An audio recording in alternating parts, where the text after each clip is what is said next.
नमस्कार, स्वागत है सभी का। आप देख रहे हैं इकॉनमी टुडे। 9:30 बजे का वक्त होता है सुबह, जब हम कारोबार जगत की तमाम खबरों को लेकर के आपके पास आते हैं। मैं हूं अजय मिश्र। तो चलिए शुरुआत करते हैं आज की टॉप लाइन्स के साथ। केंद्रीय मंत्री पीयूष गोयल ने सीआईआई की ईज ऑफ डूइंग बिजनेस और विनियामक मामलों के पोर्टल का किया शुभारंभ। कहा, इस साल $800 अरब के निर्यात लक्ष्य को हासिल करेगा भारत।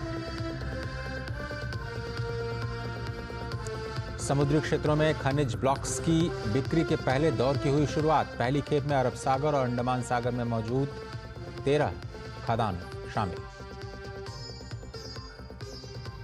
एनएसई और बीएसई के लिए सेबी का नया तोहफा। तकनीकी दिक्कत होने पर भी जारी रहेगी ट्रेडिंग। 1 अप्रैल से एक दूसरे के अल्टरनेटिव ट्रेडिंग वेन्यू के रूप में काम कर सकेंगे दोनों ही एक्सचेंज। कुछ बड़ी खबरें जिन पर हमारी निगाह रहेगी और आज बढ़त के साथ खुले भारतीय शेयर बाजार। देखेंगे किन शेयर्स में हुआ है फायदा और कहां पर हुआ निवेशकों को नुकसान। सेंसेक्स 79,143, निफ्टी 50 अंकों पर 23,963 पर कारोबार करता हुआ नजर आया। और शुरुआत करते हैं इकॉनमी टुडे में बाजारों के अपडेट के साथ। देखते हैं गिफ्ट निफ्टी से आज क्या कुछ संकेत मिले।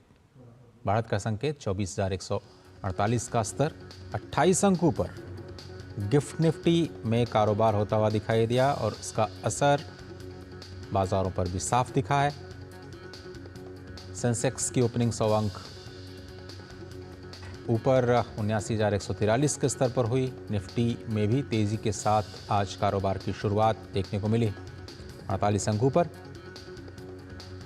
आज निफ्टी 23,963 पर खुलता हुआ नजर आया। फिलहाल 24,000 के स्तर को पार कर चुका है निफ्टी। इंडेक्सेस की बात करें तो मिड कैप और स्मॉल कैप में भी मिला जुला असर देखने को मिल रहा है। जिन शेयर्स में बढ़त का सिलसिला दिख रहा है उसमें SBI life, HDFC life, doctor Reddy's, Mahindra and Mahindra and Adani ports शामिल हैं।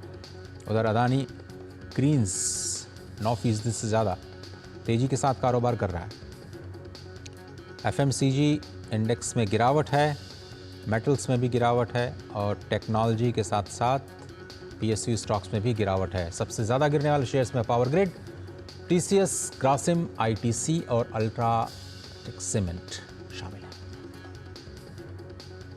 ग्लोबल मार्केट्स में देखें तो अमेरिकी बाजारों में मिला जुला रुख देखने को मिला। डाउ जोन्स फ्यूचर्स 113 अंक ऊपर, एस&पी 500 22 अंक नीचे, नैस्डैक 113 अंक नीचे 19,000 के आसपास कारोबार करता नजर आया। यूरोपीय बाजारों में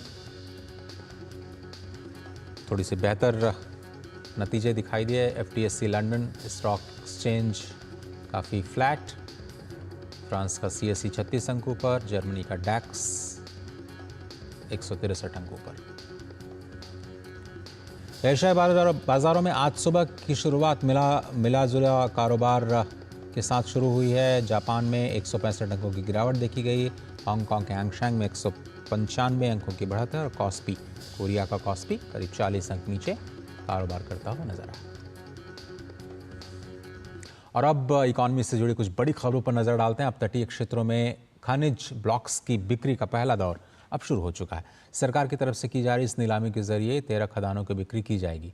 नीलामी की इस पहली खेप में अरब सागर और अंडमान सागर में मौजूदा खदानों की नीलामी की प्रक्रिया शुरू की गई है। इन खनिज ब्लॉक्स से निर्माण में इस्तेमाल होने वाला रेत, लाइमस्टोन, पॉलीमेटेलिक मॉड्यूल्स का मिश्रण होता है। ये खनिज बुनियादी ढांचे के विकास, हाईटेक विनिर्माण और हरित ऊर्जा संक्रमण के लिए महत्वपूर्ण है। केंद्रीय कोयला और खान मंत्री जी किशन रेड्डी ने इस अभूतपूर्व पहल का आधिकारिक रूप से शुभारंभ किया। इस मौके पर केंद्रीय मंत्री ने इस पहल को ऐतिहासिक बताते हुए कहा कि भारत सरकार का खान मंत्रालय भारत की खनिज अन्वेषण यात्रा में एक परिवर्तनकारी अध्याय के रूप में काम करने के लिए प्रयासरत है। हम 13 ब्लॉक्स को आज ऑक्शन में लगाया। आने वाले दिन में ऑक्शन का और ब्लॉक्स भी हम जेईसी के द्वारा और प्राइवेट सेक्टर के द्वारा एक्सप्लोरेशन करने के लिए निर्णय किया है। जो सुप्रीम कोर्ट जजमेंट के बाद भारत सरकार निर्णय किया है, उसके आधार पर आज माइनिंग मिनिस्ट्री भी इवन स्टेट गवर्नमेंट्स का जो क्रिटिकल मिनरल्स से अलावा जो अलग मिनरल्स भी स्टेट गवर्नमेंट के द्वारा भी एक्शन का काम शुरुआत किया है। गवर्नमेंट ऑफ इंडिया का जो लक्ष्य था ओपन एक्शन में होना चाहिए, इसका आधार पर आगे आए। और देश के दो प्रमुख एक्सचेंज जो स्टॉक एक्सचेंज हैं अब एक दूसरे के साथ मिलकर काम करेंगे। NSE और BSE आने वाली 1 अप्रैल के बाद एक दूसरे के लिए अल्टरनेटिव ट्रेडिंग वेन्यू के रूप में काम करेंगे। सेबी ने ऐसा निर्देश जारी किया है। सर्कुलर में कहा गया है कि अगर एक एक्सचेंज में तकनीकी खामी आती है तो ट्रेड को दूसरे एक्सचेंज पर शिफ्ट किया जा सकेगा। और 1 अप्रैल 2025 से BSE और NSE एक दूसरे के अल्टरनेटिव ट्रेडिंग वेन्यू के रूप में काम करेंगे। 1 अप्रैल से नियम लागू होगा। BSE में तकनीकी दिक्कत आने पर NSE और NSE में दिक्कत आने पर BSE में ट्रेडिंग की शिफ्टिंग हो पाएगी। एक्सचेंजेस के साथ चर्चा करने के बाद ये फैसला लिया गया और ये नियम एक दूसरे के ऊपर लागू होगा। सेबी ने कहा कि दोनों एक्सचेंज एक ज्वाइंट स्टैंडर्ड ऑपरेटिंग प्रोसीजर के तहत ही ट्रेडिंग को प्रक्रिया को अंजाम देंगे। SOP सर्कुलर की तारीख से 60 दिनों के भीतर तैयार कर लिया जाएगा।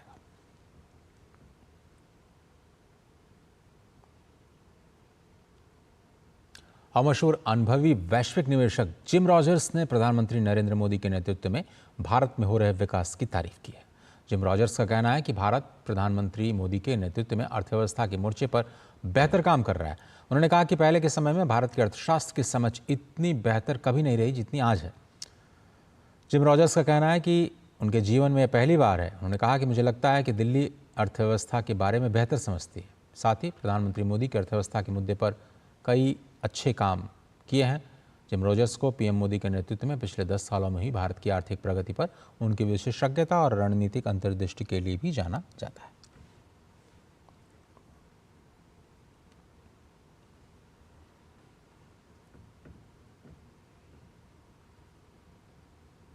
इकोनॉमी टुडे में अब बात करते हैं आज के फोकस की, और आज के फोकस में बात होगी पैन 2.0 की।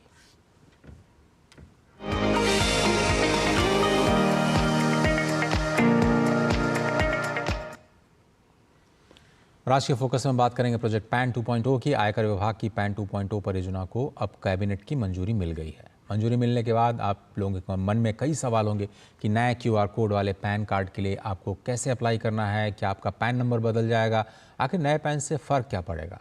इसी के लिए आज हमारे साथ एक्सपर्ट होंगे, लेकिन सबसे पहले आपको बताते हैं कि आखिर क्या है ये प्रोजेक्ट पैन 2.0।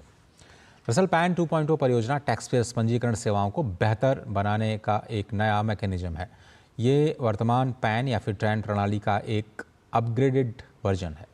इससे करदाताओं को बेहतर डिजिटल अनुभव मिलेगा। पैन 2.0 परियोजना के तहत मौजूदा प्रणाली को पूरी तरह से अपग्रेड कर अब QR कोड की सुविधा दी जाएगी। ये पूरी तरह से पेपरलेस और ऑनलाइन रहेगा। Pan 2.0 project tax payer registration services को टेक्नोलॉजी के जरिए बदलने में मदद करेगा। कई फ़ायदे होंगे इससे, जैसे कि आसान एक्सेस, तेज़ सर्विस, बेहतर क्वालिटी, सुरक्षित डेटा, इको फ्रेंडली प्रोसेस और कम लागत। ये प्रोजेक्ट डिजिटल इंडिया के विज़न के साथ भी मेल खाता है। इसमें पैन को सभी सरकारी एजेंसियों के डिजिटल सिस्टम के लिए कॉमन आइडेंटिफायर के रूप में इस्तेमाल किया जा सकेगा। खास बात यह है कि आपको पैन कार्ड बदलने की कोई ज़रूरत नहीं है। आपका पैन भी इनवैलिड नहीं होगा, बल्कि आपको एक ऐसा नया पैन कार्ड उपलब्ध कराया जाएगा जिसमें पैन का अपग्रेडेशन होगा, और ये बिल्कुल फ्री ऑफ कॉस्ट यानी निःशुल्क होगा। इस पूरे प्रोजेक्ट पर सरकार खर्च करेगी 1435 करोड़ रुपए। कैबिनेट की मंजूरी मिल चुकी है।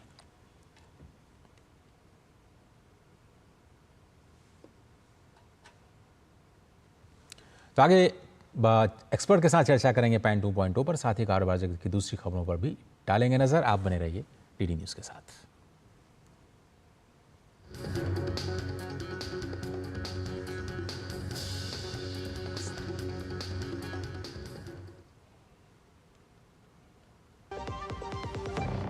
आपके घर के खाने में रेस्टोरेंट जैसा स्वाद ले आए MDH का शाही पनीर मसाला। पनीर को क्या मस्त बना डाला। एक ऐसा तबका जो रिटायरमेंट के बारे में आज भी बिल्कुल नहीं सोचता, वो है औरतें। औरतें कमा के भी वल्नरेबल हैं। सो NPS एक इक्वालिटी ला रहा है। हम सब एक बराबर प्लेटफॉर्म पे हैं। अपने बेहतर कल को सुनिश्चित करने के लिए NPS जरूरी है। स्वागत है आप सभी का। आप देख रहे हैं इकॉनमी टुडे और अब हम आज के फोकस में बात करेंगे पैन 2.0 की। नवीन बादवा जो कि टैक्स एक्सपर्ट हैं इस वक्त मेरे साथ जुड़े हैं। नवीन, बहुत धन्यवाद आपका इकॉनमी टुडे में वक्त निकालने के लिए, शुक्रिया। तो सबसे पहले बात करते हैं पैन 2.0 की। इसकी ज़रूरत क्या पड़ी और सरकार को ये बड़ा मेगा डिजिटल इंडिया का प्रोजेक्ट लॉन्च करने की क्यों ज़रूरत पड़ी? हाँ अजय जी, आपने भी थोड़े 2 मिनट पहले आपने भी बोला था डिजिटल इंडिया के साथ ही बिल्कुल मैच करता है। एक्चुअली इसमें जो रिक्वायरमेंट थी ना, जो पैन को लेके जो मल्टीपल सर्विसेज होती हैं, पैन को अप्लाई करने से लेके मॉडिफिकेशन से लेके और मल्टीपल डॉक्यूमेंट, जैसे कंपनीज की जो बिजनेस एंटिटीज हैं उनके पास पैन 10 2 अलग अलग डॉक्यूमेंट होते हैं, तो उन सबको मर्ज करके एक डॉक्यूमेंट बनाने की एक रिक्वायरमेंट थी, एक यूनिफाइड प्लेटफॉर्म बनाने की रिक्वायरमेंट थी। इसीलिए गवर्नमेंट ने ये स्टेप लिया है, जो कि एक जरूरी स्टेप था। और कुछ ऐसे ऐसे पैन, अगर मैं आपको छोटा सा एग्जांपल दूं, मेरे जो पेरेंट्स हैं उनके पास आज भी वो पुराना कार्ड है वाइट कलर का, जो लैमिनेटेड कार्ड है, और जिसमें कहीं ना कहीं थोड़े से स्कैम के भी चांसेस होते हैं। तो एक नेसेसरी स्टेप था। हालांकि गवर्नमेंट ने 2017 में ये QR कोड लगाना स्टार्ट कर दिया था, लेकिन आज भी बहुत सारे ऐसे टैक्स पेयर्स हैं जिनके पैन कार्ड वही पुराने पैन कार्ड चल रहे हैं जिसमें QR कोड प्रिंटेड नहीं है। तो उन सब चीज़ों को क्लियर करने के लिए गवर्नमेंट ने एक ही यूनिफाइड प्लेटफॉर्म लॉन्च किया, और ये एक स्टेप एक साथ उन्होंने उठाया कि हम सभी लोगों के पैन कार्ड चेंज करें। इसमें जो 2 सबसे बड़े मिथ है, मैंने कहा वो सबसे पहले वो क्लियर कर दूं। एक तो आपका पैन कार्ड इनऑपरेटिव नहीं होगा। ये बहुत लोगों को कंफ्यूजन है, क्या हमारा पैन कार्ड इनऑपरेटिव हो जाएगा अगर हम लोग नए पैन कार्ड में अपग्रेड नहीं करते? पहला पॉइंट, तो आपका पैन कार्ड इनऑपरेटिव नहीं होगा। दूसरा पॉइंट, आपका जो ये जो पैन कार्ड है, आप इसको चेंज करने की कोई रिक्वायरमेंट नहीं, आपका पुराना वाला पैन ही चलता रहेगा। आप इसमें जब अपग्रेड करेंगे, ई पेन आपको फ्री में और इजीली मिल जाएगा। अगर आपको प्रिंटेड कॉपी चाहिए तो गवर्नमेंट आपसे 50 रुपए का चार्ज लेगी। ये सबसे 3 इंपॉर्टेंट पॉइंट है। अगर आप पुराना कंटिन्यू करते हैं तो कोई आपके ऊपर कोई ऑब्लिगेशन नहीं है कि आपको अपना पैन कार्ड चेंज करना है, आप पुराने पैन कार्ड से भी चल सकते हैं। लेकिन रिकमेंडेशन ये रहेगा कि आप अपने पैन कार्ड को अपग्रेड कर लें, जिसके अंदर एक अपडेटेड QR कोड। ये QR कोड बहुत सारे लोगों को समझ में नहीं आता। नवीन, क्या ऐसा लोगों को लगता है कि इसमें क्या डेटा रखा जाएगा? QR कोड स्कैन करके कोई हमारी जानकारी तो नहीं लेगा, या फिर हम इनकम टैक्स से संबंधित जो भी जानकारी सरकार को देते हैं क्या वो पब्लिक तो नहीं हो जाएगी? इस तरह की बहुत सारी भ्रांतियां भी लोगों के मन में हैं कि इस QR में क्या होगा, क्या उसको कोई स्कैन करके उसका गलत इस्तेमाल भी कर सकता है। सुरक्षित होगा या नहीं होगा? ज़्यादा सुरक्षित होगा? क्या बदलाव आएगा QR कोड से? इस QR कोड पूरी तरीके से सिक्योर है। इस QR कोड से आपके अगेंस्ट कोई स्कैम नहीं किया जा सकता। इस QR कोड में आपकी कुछ बेसिक इंफॉर्मेशन होगी, आपका पैन नंबर, आपका नाम, आपके फादर का नाम, आपका डेट ऑफ बर्थ, सिर्फ ये इंफॉर्मेशन होगी। अगर आप जो कार्ड आपको दिख रहा है, जो कार्ड पे प्रिंटेड फिगर्स आ रही हैं, जो प्रिंटेड इंफॉर्मेशन आ रही है, वही सारी इंफॉर्मेशन आपके QR कोड में होगी। अगर कोई आपको फेक पैन कार्ड की कॉपी देता है तो आप QR कोड को स्कैन करके भी वेरीफाई कर सकते हैं क्या ये पैन कार्ड वैलिड है या नहीं है। वो आप कभी भी स्कैन करेंगे तो आपके मोबाइल स्क्रीन के ऊपर वो सिर्फ इंफॉर्मेशन फ्लैश होगी, उसका आप मिसयूज नहीं कर सकते। वही इंफॉर्मेशन कार्ड पे प्रिंटेड है और वही इंफॉर्मेशन QR कोड में है। तो इस बात पे आप निश्चिंत रहें, आपका ये QR कोड से आपका कोई मिसयूज नहीं कर सकता।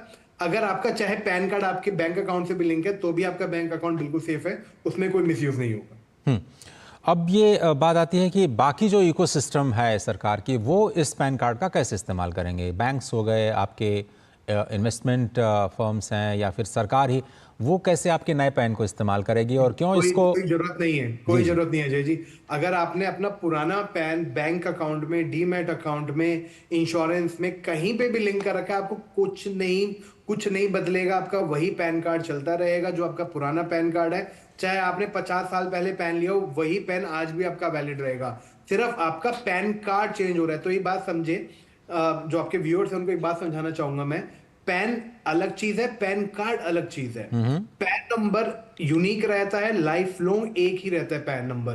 पैन कार्ड रिप्लेस होते रहते हैं, वेयर एंड टियर से आपका टूट गया, आपका खो गया, तो आप मल्टीपल पैन कार्ड्स के लिए अप्लाई कर सकते हैं, बट आपका पैन नंबर हमेशा यूनिक रहेगा। जैसे आपका डेट ऑफ बर्थ, आपका नाम हमेशा यूनिक है, ऐसे ही आपका पैन नंबर हमेशा यूनिक रहेगा। सिर्फ पैन कार्ड रिप्लेस होगा, सिर्फ यही फर्क है। ये बिल्कुल वैसे ही है जैसे आपका डेबिट कार्ड, बैंक का डेबिट कार्ड या आपका क्रेडिट कार्ड एक्सपायर हो जाता है और वो बैंक आपको रिप्लेस करके नया कार्ड देता है। बिल्कुल यही सिर्फ चेंज है आपके लिए, और कोई चेंज नहीं है आपको बैंक में जाने की या डीमैट अकाउंट में अपना पैन नंबर देने की कोई रिक्वायरमेंट नहीं है अगर आपका ऑलरेडी आपका लिंक है तो। और टैक्स पेयर्स को भी क्या इससे कुछ बेहतर सुविधाएं मिलेंगी, इसके बारे में अगर आप कुछ बता पाएं? क्योंकि अजय जी इसमें जो यूनिफाइड प्लेटफॉर्म लेके आ रहे हैं तो सारी की सारी सर्विसेज इन्होंने इंटीग्रेट करके एक ही प्लेटफॉर्म पे लेके आए। इससे पहले 3 अलग अलग प्लेटफॉर्म थे, अब सारी सर्विसेज एक ही प्लेटफॉर्म पे आ गया तो आपके लिए इजी होगा चीजों को मैनेज कर पाना। आपको पैन नंबर चेंज कराना, आपको पैन में कोई डिटेल चेंज करानी है, आपको अपना एड्रेस चेंज कराना है, आपको अपना सरनेम चेंज कराना है, तो आप ये काम इजीली कर सकते हैं। आप एक ही प्लेटफॉर्म से कर सकते हैं, चाहे आपको पैन अप्लाई करना हो, पैन डाउनलोड करना हो या पैन मॉडिफाई करना हो। इसके अलावा और भी जो सारी सर्विसेज है, जो बिजनेस रिलेटेड सर्विसेज है, वो भी आप एक ही प्लेटफॉर्म से आप कर पाएंगे। तो यही मेन बदलाव है, यूनिफाइड प्लेटफॉर्म और QR कोड। हालांकि अगर मैं अपने पैन का बताऊं, मैंने 3 साल पहले मेरा कार्ड वीयर एंड टीयर से मुझे रिप्लेस कराना पड़ा, तो मेरे कार्ड में ऑलरेडी एक QR कोड है जो कि गवर्नमेंट ने 2017 में सर्विसेज स्टार्ट कर दी थी। ये सर्विस उन लोगों के लिए जिनके पैन कार्ड पे ये QR कोड नहीं है। तो नवीन जी, चलिए आपने तो बता दिया जो जिनके पास पहले से पैन कार्ड है, बहुत सारे लोग होंगे जो नया पैन कार्ड अप्लाई करेंगे, तो उनके लिए क्या प्रोसेस होगा, वो अप्लाई कैसे करेंगे और क्या उनको ये नया वाला अपग्रेडेड रिन्यूड QR कोड वाला पैन दिया जाएगा? बिल्कुल सर, आज की डेट में ई पैन कार्ड का एक ऑप्शन है। अगर आपके पास आधार कार्ड है, अगर आप इंडिया के रेजिडेंट हो, ऑलरेडी आपके पास आधार कार्ड है, तो कुछ चंद मिनटों में ही आप अपना पैन कार्ड अप्लाई करेंगे, आपको इंस्टेंटली अलॉट हो जाएगा और इंस्टेंटली आप डाउनलोड भी कर पाएंगे। तो ये इंस्टेंट ई पैन कार्ड की एक सुविधा है जो आज भी आप यूज कर सकते हो। आज भी उस पेन के अंदर आपको QR कोड मिलेगा। ये जैसा मैंने बताया कि 2017 से ऑलरेडी सर्विसेज स्टार्ट हो चुकी हैं। इस पैन का जो ये पूरा प्रोजेक्ट है, इस प्रोजेक्ट का पर्पस सिर्फ और सिर्फ मल्टीपल प्लेटफॉर्म को इंटीग्रेट करके एक जगह पे लेके आना, पुराने पैन कार्ड को रिप्लेस करके नया पैन कार्ड देना, बट पैन नंबर सेम रहेगा। ठीक है। बहुत सारे लोग माइनर पैन कार्ड भी बनाना चाहते हैं अपने बच्चों के लिए, तो उनकी डिटेल्स किस तरह से जाएंगी, मतलब उन माइनर कार्ड के साथ क्या होगा नवीन? माइनर्स आधार कार्ड को यूज करके अपना पैन कार्ड नहीं बनवा सकते हैं। उनके लिए जो मैनुअल प्रोसेस है, उनको फॉर्म 49A फिल करके गवर्नमेंट को भेजना पड़ता है with all the required details, जिसमें आपके गार्जियन की, आपके पेरेंट्स की डिटेल लगती है। पैन कार्ड मिल जाता है, पैन कार्ड में कोई प्रॉब्लम नहीं है। और ऐसे बहुत सारे एग्जांपल्स हैं। आज आपने देखा होगा IPL में एक 13 साल के बच्चे ने उसको एक अच्छा कॉन्ट्रैक्ट मिला, जब वो अपनी रिटर्न फाइल करेगा उसका TDS कटेगा, उसके लिए पैन चाहिए। तो माइनर्स भी पैन ले सकते हैं, माइनर्स भी रिटर्न फाइल कर सकते हैं, बट हाँ कुछ कंडीशंस हैं कि वो पेरेंट्स के हाथ में टैक्स लगेगा, उन पे हम नहीं जाते। But yes, minor pan card ले सकते हैं, बट उनको मैनुअल प्रोसेस फॉलो करना पड़ेगा। वो आधार कार्ड वाला ई पैन कार्ड नहीं यूज कर सकते। धन्यवाद नवीन। और चलते चलते कुछ आप ऐड करना चाहते हो, जो कुछ सवाल शायद मुझसे छूट गया हो, जो आप कवर करना चाहते हैं दर्शकों के लिए? बस एक मेरे पास पिछले कुछ दिनों में जब से इस पैन कार्ड प्रोजेक्ट की अनाउंसमेंट हुई है, तो मेरे पास बार बार एक ही क्वेरी आ रही है कि सर अगर मैंने नहीं किया तो क्या मेरा इनऑपरेटिव हो जाएगा। ये बात मैं यूजर्स को बिल्कुल क्लैरिफाई कर दूं कि पैन कार्ड आपका इनऑपरेटिव सिर्फ एक ही कंडीशन में हो सकता है, वो है आपका अगर आधार कार्ड से लिंकिंग नहीं है। अगर आधार कार्ड से आपकी लिंकिंग हो चुकी है पैन कार्ड की, तो आप निश्चिंत रहिए, जब आपके पास टाइम हो, फुर्सत हो, तब आप नए पैन कार्ड की रिक्वेस्ट डालिए, तो पुराना पैन कार्ड भी आप चला सकते हैं, कोई प्रॉब्लम नहीं आएगी। हाँ, अगर आगे गवर्नमेंट मैंडेटरी कर दे तो अभी कुछ कह नहीं सकता, अभी ऐसी कोई अनाउंसमेंट नहीं है। इट सीम्स कि ऑप्शनल है अपना पैन कार्ड अपग्रेड कर पाना, बट निश्चिंत रहिए आपका पैन कार्ड जैसा है एज इट इज रहेगा, कोई चेंज नहीं। अब पैन रिलेटेड कुछ सर्विसेज में कुछ पेनल्टी भी है शायद 10,000 रुपए तक की, वो क्या प्रोविजंस हैं नवीन? अजय जी, एक गवर्नमेंट ने 31 मार्च 2023 की एक सीमा तय की थी कि जब अब तक आपको अपना पैन कार्ड और आधार कार्ड को लिंक करना मैंडेटरी है। अगर आप लिंक नहीं करते तो उससे क्या होगा कि आपका पैन कार्ड इनऑपरेटिव हो जाएगा। इनऑपरेटिव होने से दिक्कतें ये आएंगी, एक तो आप रिटर्न फाइल नहीं कर पाएंगे, दूसरा आपका अगर कोई भी TDS कटता है तो वो 20% का मिनिमम TDS रेट आपके अकाउंट से कटेगा। लेट्स से अगर आपने बैंक में FD करा रखी है जिसमें 10% का TDS कटना होता है, अब 20% का TDS कटेगा। तो ये इनऑपरेटिव होने के ये कुछ कॉन्सिक्वेंसेस हैं। अगर आपको वापस से ऑपरेटिव कराना है तो आपको एक पे करनी पड़ती है, जो आपने अभी मेंशन किया, आई थिंक कुछ 1000 से 5000 के बीच में है। वो फीस आपको पे करनी पड़ती है वापस अपना पैन को ऑपरेटिव कराने के लिए। नवीन जी, बहुत धन्यवाद, आपने बहुत सारे क्लैरिफिकेशंस दिए, मिथ्स को दूर किया। आपका शुक्रिया इकोनॉमी टुडे में शामिल होने के लिए। और आगे बढ़ते हैं, कुछ और खबरों पर नज़र डालते हैं। केंद्रीय ऊर्जा मंत्रालय द्वारा देश में पावर ट्रांसमिशन इंफ्रास्ट्रक्चर को और उन्नत करने के लिए 2031-32 तक करीब 9 लाख करोड़ रुपए से ज़्यादा की निवेश की योजना बनाई गई है। ये जानकारी केंद्रीय ऊर्जा राज्य मंत्री श्रीपद येसो नाइक ने राज्यसभा में दी है।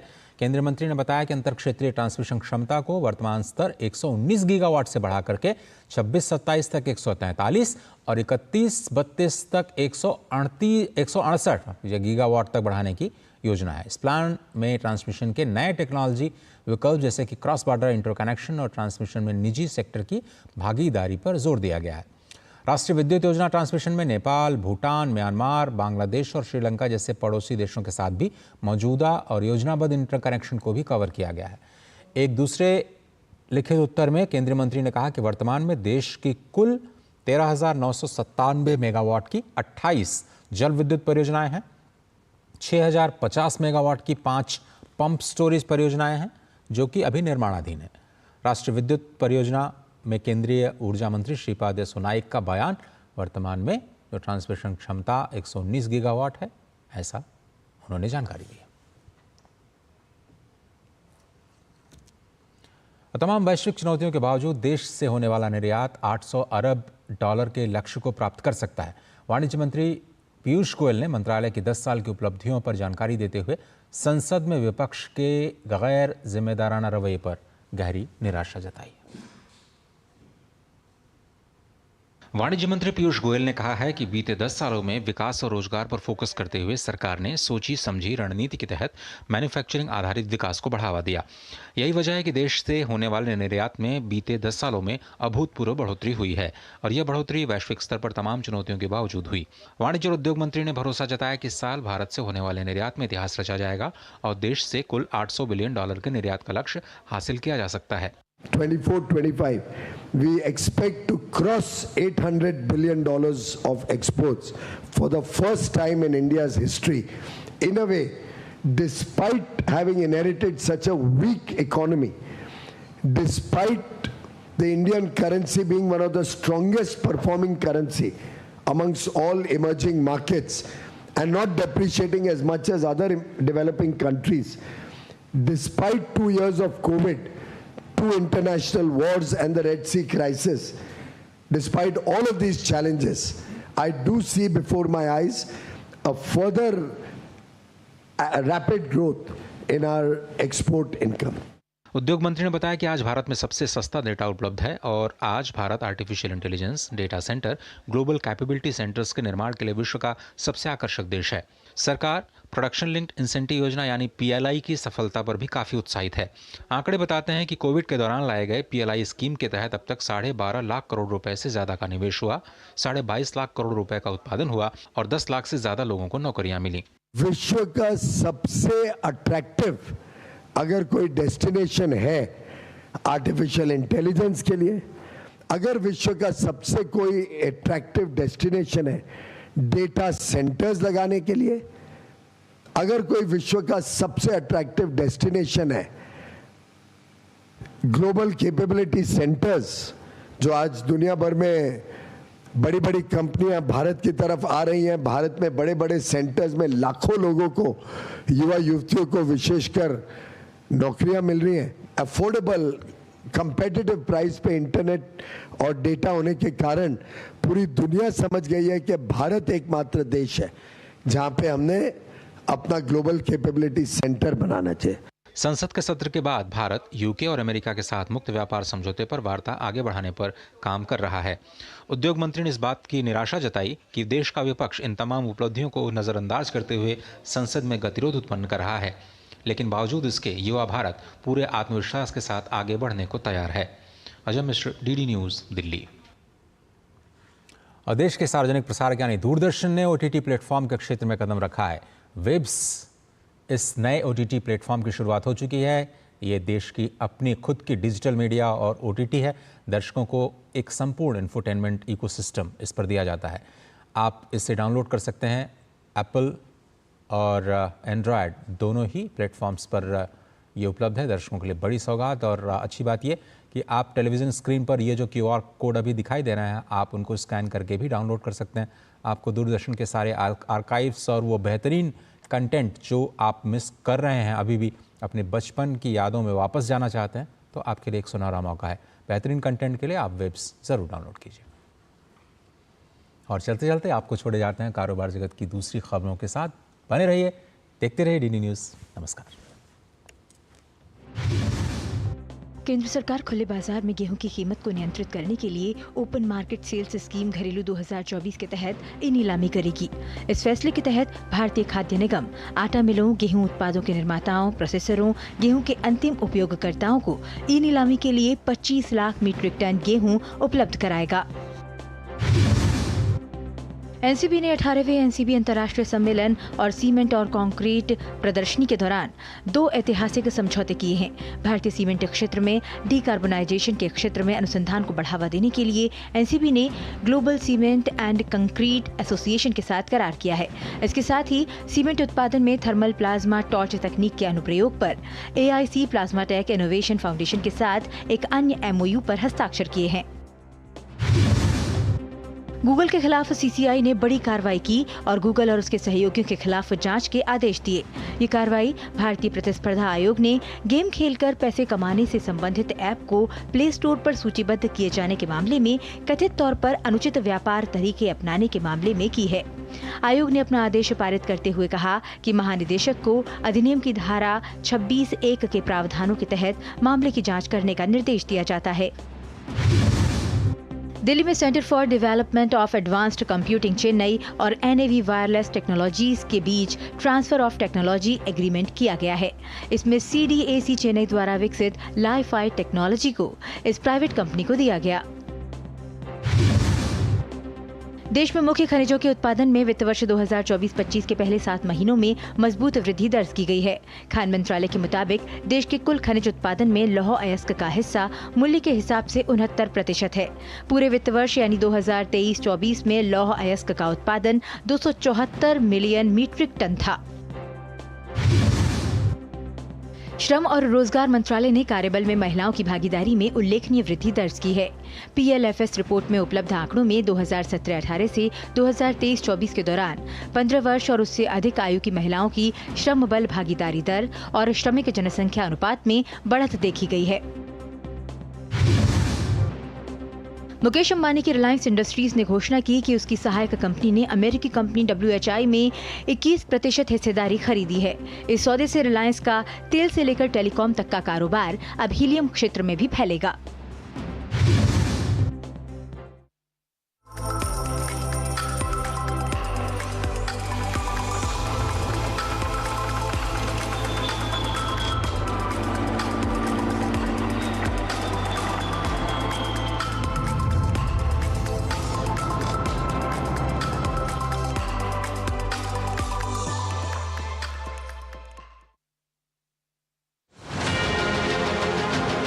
प्रधानमंत्री